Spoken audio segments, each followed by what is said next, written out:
What's going on, guys, and welcome back to another video. So as you guys know, for the past few weeks, we've had the PTR up for Season of Discovery Phase 4, and myself and my guild and a lot of other people have been testing out every single class because Blizzard wants to make sure that we're going to Phase 4 with a little bit better class balance than we've seen in the previous phases in Season of Discovery. Well, I think we're starting to finally get to a good place where every class feels viable in some way. Now, there's definitely some things that I still would change, but the PTR isn't over yet. We just got an update yesterday on some pretty big changes for hunters, mages, and warlocks, and we're going to get into those in just a second. But before we do that, I want to take a look at the test work logs just for the past week or so we could kind of see where classes are at. Right now, mages seem to be really dominating the meter, performing really well, but anything over 60 seconds seems to make them have a bit of a rough time in terms of managing their mana. So I think that this PTR, in all honesty, is a great way to test this stuff out. We still have another round of PTR testing. We got the release date for Phase 4 yesterday, which is going to be July 11th, right? So we have about 2 weeks left before the phase is going to be going live. And I know that at some point, I think maybe next week or even later on today, they're going to be enabling world buffs on the PTR, so we can kind of get a good understanding of where like warriors are going to sit, maybe rogues. Melee feels a bit underwhelming right now, but that's simply because we do not have world buffs. So without further ado, let's take a look at some of these logs for the test work fight on the PTR, and then dive into these changes that we got yesterday for hunter, warlock, and mage. Alright, so I pulled up this test work fight right here. Let me scroll down so my camera's not covering the damage done. So we're looking at damage done for the raid. Let's actually check how long this was. This was a 3-minute kill on test work on the PTR. And if we're looking at the damage meter here, the two mages in the group are doing significantly more damage than the rest of the classes. We do have a boomkin here, Dark Voodoo, who popped off with 1600 DPS, followed by a warlock doing 1600, and then a shadow priest doing 1600, followed by 2 more boomkins. Now, what I was trying to say to you guys before is that right now, if you're playing melee and it feels a little bit underwhelming, just wait for world buffs. It's going to give us a little bit more of a clear indicator, you know, where you're going to be sitting on the meters going into Phase 4, right? And this is still on the PTR, so there's still changes happening every single week, right? And we have 2 weeks left, so things could definitely take a turn for your class for the better or for the worse. So make sure you stay up to date with this stuff. I will be keeping you guys updated as well. But as for this update here, we're looking at this Fury Warrior down at the bottom that did 800 DPS, and this is something that I wanted to talk about specifically because I main Warrior.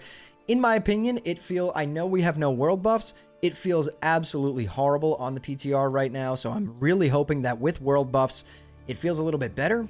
But here's my thing. If world buffs come and it doubles our DPS, right? At 800 DPS, that would put us at 1600, which would put us right about here, right under this warlock, right above shadow priest, which I think is a pretty solid spot. We don't need to be top DPS, but I think doing 800 DPS while other classes are doing 2K with no world buffs is a little bit wild to me. And clearly the mana issues that mages are suffering from after like 60-second fights, it's not making that big of a difference because this was a 3-minute kill and these mages are still popping off doing 2000 DPS. But if you look at this graph, I want to say that I think it's starting, once this is addressed where like, I don't know, maybe they're going to leave mages doing this much damage, but it looks like every class has the ability to pop off in Phase 4, which I think is a really good thing. And I want to know what you guys think down in the comments below. Let me know what class you play, how it feels to you on the PTR if you did try it, and, if you like this sort of balancing or you wanted it to be, back like classic era where you want the meter to just be brown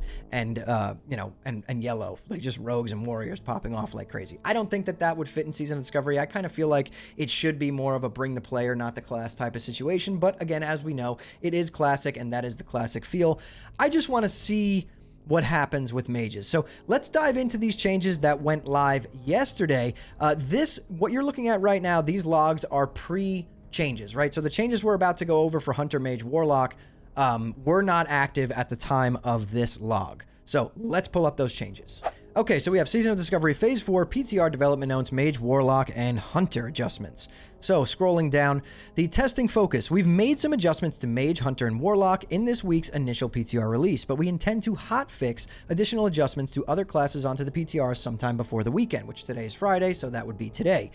Below, you'll find notes for our current round of changes, and we've included developer commentary on the adjustments to help give some insight into our current thought process around the changes. We've also made some fixes and adjustments to the Blackrock Eruption event, including spawns, environment, and ambiance, and other aspects of the event, so we encourage you to check it out, which we will be doing later tonight on stream. So for mages, we have Brain Freeze, chance to trigger has been increased to 20%, with a developer note stating Brain Freeze has hard competition with the passive of Spell Power, so we're buffing it to make it slightly more competitive option for Frost mages. We have Balefire Bolt ability now counts as Frost damage in addition to Arcane and Fire.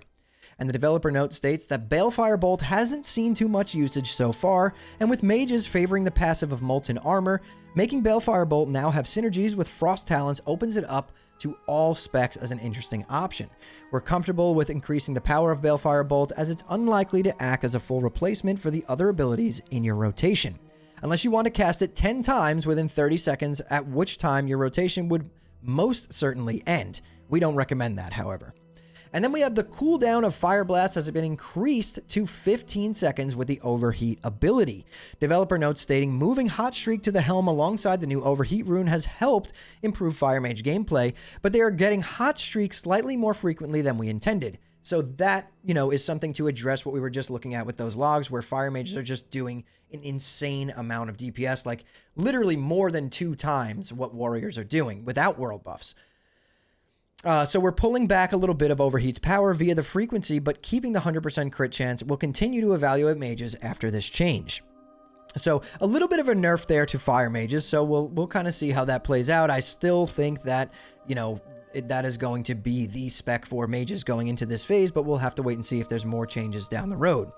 As for Warlocks, Soul Siphon causes Drained Soul to inflict its damage once per second rather than every 3 seconds, with developer notes stating one of the big issues for Drained Soul in original WoW is that its ticks occur every 3 seconds, which means it always is competing with Shadow Bolt as a filler ability. So making it tick faster allows it to be used in situations where you wouldn't finish a Shadow Bolt cast. So that's a massive buff to Drain Soul, which is their execute, I'm pretty sure now. So that is interesting. We might see Affliction Warlock start popping off.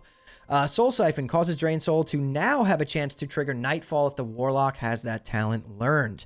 Feeding off of the previous note, Drain Soul having a chance to proc your Nightfall talent will ideally make Warlocks feel a little less loss aversion when they are not hard casting Shadow Bolt as filler. Another nice change. I think they're in the direction here. They're moving in the direction of potentially making Affliction Warlock viable, which I would love to see. I'm a huge Warlock fan, but I'm not a big fan of Destruction Warlock. I love Affliction Warlock. I mained it in Wrath of the Lich King because it is so fun. So it would be really nice to see Affliction start popping off. But let's continue reading. The Shadow Flame room has been redesigned. Shadow Flame is now a 2-second cast, single target ability that burns the enemy for Shadow Flame damage and then an additional amount of Shadow Flame damage over 15 seconds. Shadow Flame triggers and benefits from all effects that modify or interact with Immolate, Destruction, Fire, Shadow, and Affliction spells, but only one of Immolate, Unstable Affliction, or Shadow Flame per Warlock can be active on any target. Developer note stating, we've found that this rune was not picked as often as other runes in the slot, and one of Affliction's highest DPS dots is its Fire dot, Immolate. We'd wanted to create an analog to Immolate that will benefit from Warlock shadow damage and spell hit increases. So a little bit of a buff there to Shadow Flame. Not sure if we're going to see that being picked, but we got to wait and see. And this one's pretty big here for our Destruction Warlocks. Backdraft no longer consumes the Immolate damage over time debuff, with developer notes stating we've received lots of feedback that it can be frustrating to cast Immolate and then be required to cut off its remaining dot just to maintain your backdraft buff. An opener of Immolate, Conflag, Immolate feels like wasted time on your haste buff as well. It does feel really, really bad. So this will address the recasting of Immolate and immediately consuming it just to cast it again. So that is actually a pretty big, I would imagine that that's a pretty big buff to Warlocks, right? Because instead of using that second global for another Immolate, now that global is going to be on an Incinerate or Chaos Bolt, which is pretty darn big. So I'm curious to see how high that bumps up Destruction Warlocks on the DPS meter. As for hunters here, we got a lot of changes for hunters. All hunter traps are now usable in combat in Season of Discovery. The rapid killing rune now also causes rapid fire to increase melee attack speed as well. And then Cobra Slayer has been completely redesigned. Mongoose Bite now has a 5% chance to activate on each of your melee attacks and a 100% chance when the enemy dodges. This chance accumulates, with the chance rising by 5% from each subsequent attack. It does not reset. Mongoose Bite also deals additional damage equal to 40% of your attack power, with developer notes here stating, our first step with addressing melee hunters was to increase the cooldown on Raptor Strike so that the rotation opened and you weren't pressing it on every other GCD, or every GCD if you were lucky. Mongoose Bite is something we're introducing to break up the rotation, and we're overall going to be adding more fillers to the rotation of melee hunter. The problems initially was that Mongoose Bite does almost no damage, and it has a very hard time being activated, so this rune is now better at providing a bit of bad luck protection to smooth that out. The nature of this proc is deterministic, so you should expect Mongoose Bite to activate every handful of swings. This favors dual wielding, but we also have runes that will fill the rotation more for two-handed melee hunters as well. So continuing on here, the damage bonus for not having a pet with the Lone Wolf rune has been increased to 40%. So the nice buff there, we might start seeing a little bit more Lone Wolf melee hunters. And then Cobra Strike's rune effect may now also be triggered with critical hits from strike abilities like Raptor Strike and Wyvern Strike. The cooldown of Wyvern Strike has been reduced to 8 seconds, and the damage over time effect is no longer considered a sting and is now a bleed, which is really interesting. The Chimera Shot interaction with Wyvern Sting has also been removed. Carve has been redesigned and now requires a target and deals 100% weapon damage to the hunter's primary target and 65% weapon damage to all secondary targets.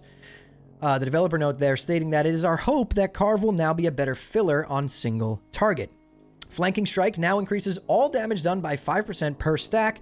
Instead of 10% for Mongoose Bite and Raptor Strike, it now has a 33% chance to reset from pet basic attacks instead of Raptor Strike hits. So Flanking Strike redesign there is pretty big. I think that's going to be actually a pretty big DPS increase for melee hunters, as we know they were gutted here in the beginning of this PTR, so interesting to see that. Kill Shot will now induce a 15-second cooldown on the ability when an item with this rune engraved on it is equipped. The Hit and Run rune now grants the hunter 15% additional movement speed for 8 seconds, up from 4. True Shot Aura no longer grants melee attack power and only grants ranged attack power. The melee attack power granted by True Shot Aura is now granted by Heart of the Lion instead. Something that's been a pain point for melee hunters is the fact that True Shot Aura exists at the end of the marksmanship tree, and your group wants True Shot. So we're adding the melee attack power portion of True Shot Aura to Heart of the Lion to allow a bit more freedom for melee or any type of hunters. I think this is a great change. This was something that was kind of annoying in Sunken Temple, how we wanted to bring melee hunters, right, for their damage, because it was absolutely insane. But then you also wanted to put a ranged hunter in that group for True Shot Aura. This kind of eliminates that entire problem. Melee hunters will be able to be bringing that True Shot Aura attack power to the melee group via Heart of the Lion, which is great. The following talents now also affect melee attacks and hunter abilities. Efficiency reduces the cost of shots, stings, and strikes. Lethal Shots increases range and melee critical strike chance, so that's 5% extra crit right there. Mortal Shots increases your range and melee weapon critical strike damage bonus. So they modified those talents to now work for melee attacks and melee abilities for hunters, which is great. I want to know what you guys think about the PTR so far and where all of these classes stand. Let me know where your class stands. I think these changes were pretty good. It's nice to see Melee Hunter climbing back up there. I was actually leveling one until I saw how bad that they got gutted on the PTR. So I'm excited that they got buffed a little bit. But yeah, let me know what you guys think. I think that the PTR is doing a whole lot of good.